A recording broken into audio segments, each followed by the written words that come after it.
குருவே சரணம். அனைவருக்கும் வணக்கம்.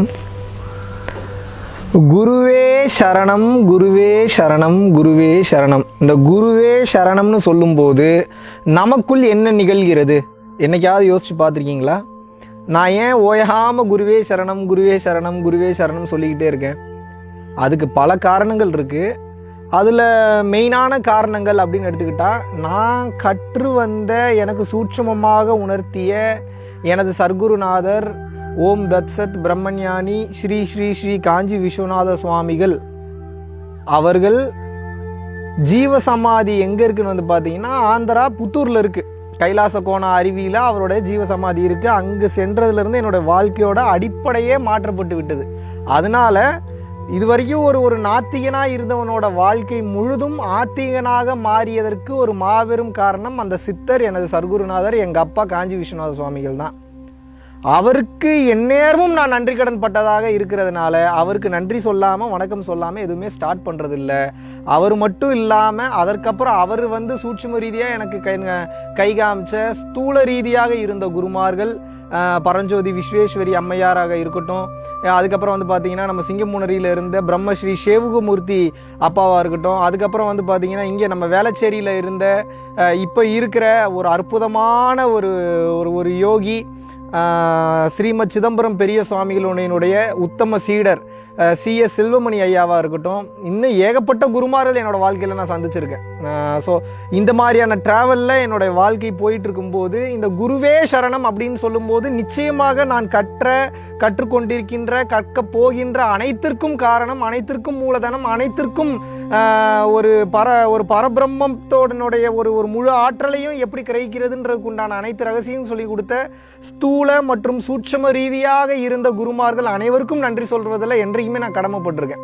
ஸோ அதிகாலையில் பிரம்ம முகூர்த்தம் 3:20 4:20 3 மணிக்கே நான் எந்திரிச்சு உட்கார்ந்த உடனே தவத்தில் உட்காரும்போது ஆகாய மார்க்கமாக செல்கின்ற எத்தனையோ சித்தர்கள் இருந்திருக்கலாம். அன்னைக்கு நான் தவத்தை பார்த்து என்னைக்கோ இறங்கி வந்து என்னை ஆசீர்வாதம் பண்ணிட்டு போயிருக்கலாம். தெரியாது எனக்கு அது எப்போ நடந்தது என்ன ஏதுன்ற ஃபுல் டீட்டெயில் தெரியாது. ஆனால் இன்று நான் என்னவாக இருக்கிறேனோ அதற்கு முழுமுதற் காரணம் மிகவும் அற்புதமான குருமார்கள் மட்டும்தான். அதில் மாற்று கருத்தே கிடையாது. அதனால தான் எப்போதுமே குருவே சரணம் அப்படின்னு நான் சொல்லிட்டு ஆரம்பிக்கிறது. அது மட்டும் இல்லாமல் நம்மளுடைய கர்ம வினைகள் அனைத்தையும் கழிக்கின்ற போகின்ற பொறுப்பை ஒவ்வொரு குருமார்களை எடுத்திருக்கிறதுனால சிஷியனை கண்காணிச்சுக்கிட்டே இருப்பாங்க. எந்த பாதையில் போகிறான், எப்படி பண்ணுறான், ஏதாவது வம்பிழுத்துட்டு வரானா, பக்குவ நிலை அவனுக்கு எப்படி இருக்குது, அடுத்து இவனுக்கு எதை கொடுக்கலாம், அவங்களோட பக்குவ நிலைக்கு தகுந்தாற் போல் பொக்கிஷங்கள் என்பது கிடைக்கும், தருவாங்க அவங்க. அந்த வகையில் நிறைய எங்கள் அப்பா காஞ்சி விஸ்வநாத சாமி எனக்கு கொடுத்துருக்கிறாரு. இன்னும் நிறையா விஷயங்கள் கொடுத்துக்கிட்டு இருக்கிறாரு, இன்னமும் கொடுக்க போகிறார், இல்லை மாற்று கருத்தில். ஆனால் இதை தாண்டிய ஒரு விஷயம் என்னென்னா, குருவே சரணம்ன்றது நான் கண்டுபிடிச்ச வார்த்தை கிடையாது. இது பல வருட காலமாக, பல ஆண்டு காலமாக இந்த பூமியில் வந்து குருவிற்கு மரியாதை செலுத்தக்கூடிய வகையில் சொல்லணும்னா குருபியோ நம, இல்லை குருவே சரணம், குருவே துணை, இந்த மாதிரியான வார்த்தைகள் அதிகமாக உபயோகப்படுத்துகிறாங்க. குருவே துணைன்னு சொல்கிறத விட குருவே சரணம்னு சொல்லும்போது இன்னும் பவர் ரொம்ப ஜாஸ்தி. ஏன் அப்படின்னா, துணைன்னு சொல்லும்போது நான் ஒருத்தருக்கேன், எனக்கு துணையா வா அப்படின்னு நீங்கள் கூப்பிட்ற 2 பொருள் போடுறீங்க. இது வந்து 2 பொருள் படும்போது இது வந்து அத்வைதத்துக்கு வந்து செட் ஆகாது. எல்லாமே ஒன்று தான்.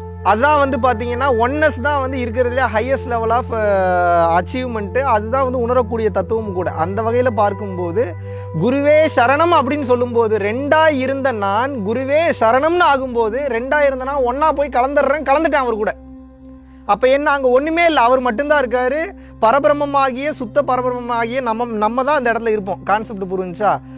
அப்போது நீங்கள் நல்லா கவனிக்கணும். ஒவ்வொரு முறையும் பல யோகிகள், பல சித்தர்கள், பல ஞானிகள், பல மகான்கள், ஏகப்பட்ட மனிதர்கள் வந்து இந்த குருவே சரணம், குருவே சரணம், குருவே சரணம், குருவே சரணம்ன்ற வார்த்தையை அதிகமாக உபயோகிக்கும் போது அந்த வார்த்தை வலுப்பெற்று அந்த வார்த்தைக்கு என்ன ஆகுதுன்னா, மனம், பிராணன், வாக்குன்ற இந்த 3 விஷயம் போச்சுன்னா எந்த பொருளாக இருந்தாலும் உரி ஏறிடும், சக்தி ஏறிடும், கல்லாவே இருந்தாலும். அப்போ ஒரு மந்திர வார்த்தையாக மாறுது. வெறும் வார்த்தை மந்திர வார்த்தையாக மாறுகிறது. எப்படி மாறும்? குருவே சரணம் என்பது வார்த்தை அதிகமாக உபயோகம் செய்ய செய்ய செய்ய செய்ய மந்திர வார்த்தையாக மாறுகிறது. எப்படி மாறுதுன்னா இப்படி தான் மாறும். கவனிங்க. மனம், குருவே சரணம் சொல்லும் போது என்னுடைய உடல், பொருள், ஆவி அத்தனை அர்ப்பணிக்கிறேன் நான் குருவுக்கு. அப்போது என்னுடைய மனம் ஃபுல்லாக அதில் லைக்குது. ஸோ என்னோட மனசை அதுக்கு நான் செலுத்துகிறேன். பிராணன், நான் மனம் செயல்படுறதா இருந்தாலும், நான் எந்த வேலையை பண்ணுறதா இருந்தாலும் என்னோட பிராணனோட சப்போர்ட் எனக்கு தேவை. அப்போ என்னுடைய பிராண சக்தின்றது உயிர் சக்தி. அதை எதுக்காக நான் செலவிடுறேன்? குருவிற்காக செலவிடுறேன். அடுத்து வாக்கு, என் வாயிலிருந்து வரக்கூடிய வார்த்தைகள் என்ன மாதிரியான மென்டாலிட்டியில் என்னோட வாயிலிருந்து வார்த்தைகள் வாக்காக வெளிவருகிறது, அதான் விஷயம். இது நீங்கள் நல்லா புரிஞ்சுக்கணும். வாக்காக வெளிவரும்போது என்னுடைய மனம், பிராணன், வாக்கு, இது மூணுலையும் எப்பயுமே குருவே சரணம், குருவே சரணம், குருவே சரணம் சொல்லும்போது உங்களோட ஈகோவை அழிச்சு அந்த இடத்துல போய் நீங்கள் சரண்டர் ஆகுறீங்க தெரியுமா? அப்படி சரண்டர் ஆகும்போது அந்த வார்த்தை மந்திர வார்த்தையாக மாறி முழுதுமாக சக்தி நிலை பெற்று விடுகிறது அந்த வார்த்தை. இன்னும் சேன் பண்ணிட்டு இருக்காங்க. நான் என்ன, உங்களுக்கு தெரிஞ்சு நான் குருவே சரணம்ன்றேன், தெரியாமல் எத்தனையோ லட்சம் எத்தனையோ கோடி பேர்கள் குருவே சரணம்ன்ற வார்த்தை உபயோகிச்சுட்டு இருக்காங்க.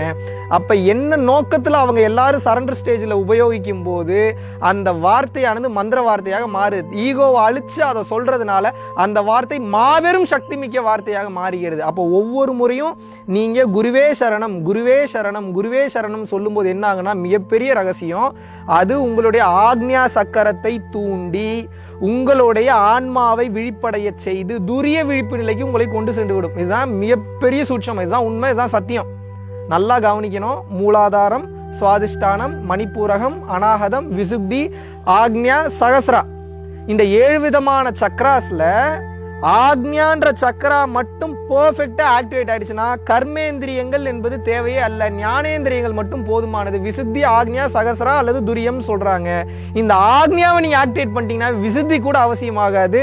உங்களுக்கு உச்சி என்பது ஓப்பன் ஆயிரும் மண்டை பொழந்துரும். அப்படின்னு நான் சொல்லல, துரிய விழிப்பு நிலைக்கு சென்று விடுவீங்க. இந்த உலகத்தை பார்க்குற விதமே மாறிடும். பிரம்ம ஞானம் என்பது உங்களுக்கு வாய்த்து விடும். இதனாலதான் எல்லா சிந்தனை, செயல், எல்லாவற்றிலும் இறைநிலையோடு இருப்பது, இறைவனோடே கலர்ந்து இருப்பது இதுதான். இதனால தான் புருவ மத்தி தியானமோ மற்ற தியானங்களோ பரம்பொருள் யோகமோ வாசி யோகமோ குண்டலினி யோகமோ செய்யும்போது சிவானந்த பரமஹம்சர் சித்த வித்தை பெற்று சித்த வித்தை அபியாசம் செய்யக்கூடிய சித்த வித்தியார்த்திகளுக்கு சொல்லக்கூடிய அதான், சதா பிராணயாமியாக இருங்கள் அப்படிம்பார். சகலமும் ஜீவசக்தியாகிய வாயுவே அப்படிங்கிறாரு. சதா பிராணயாமியாக இருங்கள்ன்றப்போ எப்பயும் உங்களோட கவனத்தை சுழுமுனை மையத்திலேயே வச்சுக்கிட்டே இருங்க. ஏன் அப்படி வைக்கணும்? இதுதான் சிந்தனையில் எப்பயுமே சிவத்தை வைப்பது என்பது இதுதான். சிவனை நினைச்சுக்கிட்டே இருக்கிறதும் ஒரு பவர் தான். ஆனா கவனத்தை வச்சு பழகிட்டீங்கன்னா வார்த்தை இல்லாத இடத்திலும் கவனம் செல்லும். That is called universal consciousness. இந்த விழிப்புணர்வு நிலைக்கு போகும்போது மொத்த பிரபஞ்சமும் மொத்த அண்ட சராசரமும் விழிப்புணர்வு நிலையில தான் செயல்பட்டுக்கிட்டு இருக்கு. அந்த விழிப்புணர்வு நிலை தான் இருப்பதிலேயே மிக உயர்ந்த சக்தி நிலைக்கு உங்களை கொண்டு சென்று விடும். ஸோ தவம் பண்றது நம்மளுடைய குண்டலினி சக்தியை ஆக்டிவேட் பண்றதுக்கு, கர்மயோகம் செய்வது நமது கர்மாக்களை அழித்து இறைவனோடு கலப்பதற்கு, சரியை கிரியை எனக்கூடிய பக்தி பாதை, மந்திர வார்த்தைகள் உபசரிக்கக்கூடிய பாதை, அது மட்டும் இல்லாமல் யோக பாதை, அத்தனை பாதைகளும் இறைவனை சென்றடைவதை காட்டுகிறது. அதுல இந்த குருவே சரணம்ன்றது நம்ம வாழ்க்கையிலேயே அந்த நிலையிலேயே இருக்கிறது. எப்பயுமே இறைவனோடையே ஒன்றாக கலந்து சாட்சாத் பரபிரம்மான்றாங்க. குரு சாட்சாத் பரபிரம்மா.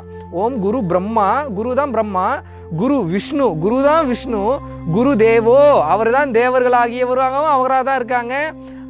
குரு குரு குருதேவோ மகேஸ்வரக, ஈசனாகியவனும் குரு தான்.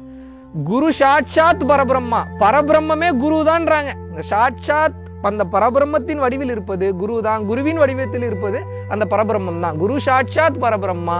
தஸ்மைல் ஸ்ரீ குருவே நமக, தஸ்மைல் ஸ்ரீ குருவே சரணம், தஸ்மைல் ஸ்ரீ குருவே துணை, எப்படி வேணாலும் வச்சுக்கலாம். இந்த குருவே சரணம்ன்ற வார்த்தையை அது அடிக்கடி உபயோகம் செய்யும் போது அது சக்தி பெற்று விடுகிறது. இதனால இந்த வார்த்தையை அடிக்கடி சொல்றது. உங்க வாழ்க்கையில நீங்க அடிக்கடி இந்த வார்த்தையை உபயோகப்படுத்தி பாருங்க. உங்களுக்குள்ளேயே வெளியில சொன்னா ஏதாவது நம்ம தப்பா நினைப்பாங்களோ கேவலமா நினைப்பாங்களோ நினைச்சா கூட இறைவன் வெளியில சொல்றானா இல்லையான்னு பார்க்க மாட்டான். உங்களுக்குள்ள நீங்க உண்மையா இருந்தீங்கன்னா மிகவும் போதுமான. உங்களுக்குள்ளேயே அடிக்கடி குருவே சரணம். எந்த வேலை பண்ணாலும், எந்திரிக்கும் போது, உட்காரும் போது, எந்த வேலை ஸ்டார்ட் பண்ணும்போது, கார் எடுக்கும் போது, ஏதாவது இம்பார்ட்டன்டான ஒரு விஷயங்களுக்கு போகும்போது, மீட்டிங் போகும்போது குருவே சரணம் சொல்லிட்டு நீங்க போய் பாருங்க. சக்தி பெற்று நெகட்டிவா அந்த இடம் இருந்தாலும் அந்த இடம் ஃபுல்லா பாசிட்டிவா மாறிடும். உங்களுக்கு நல்லது மட்டுமே நடக்கும். அப்ப கெட்டது மாதிரி தெரிஞ்சாலும் ஃபியூச்சர்ல தான் தெரியும் அது நல்லதுன்னு. இதை மைண்ட்ல வச்சு செயல்படுங்க, உயர்ந்த இடத்துக்கு போயிடுவீங்க.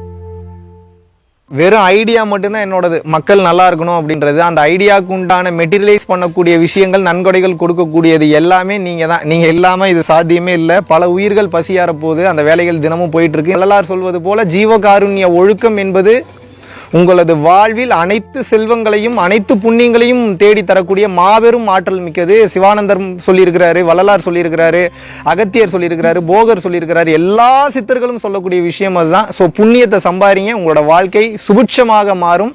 ₹1 இருந்தாலும் அது நிச்சயமாக அதற்குண்டான புண்ணிய பலன் உங்களை வந்தே தீரும், உங்களை வந்து நிச்சயமாக அடையும் என்பதை சொல்லிக்கொண்டு வீடியோக்கு கீழே டெஸ்கிரிப்ஷன்ல எந்த அக்கௌண்ட்டுக்கு பணம் அனுப்பணும், நன்கொடை அளிக்கணும் அப்படின்றத மென்ஷன் பண்ணியிருக்கோம். வாழ்க வளமுடன். குருவே சரணம்.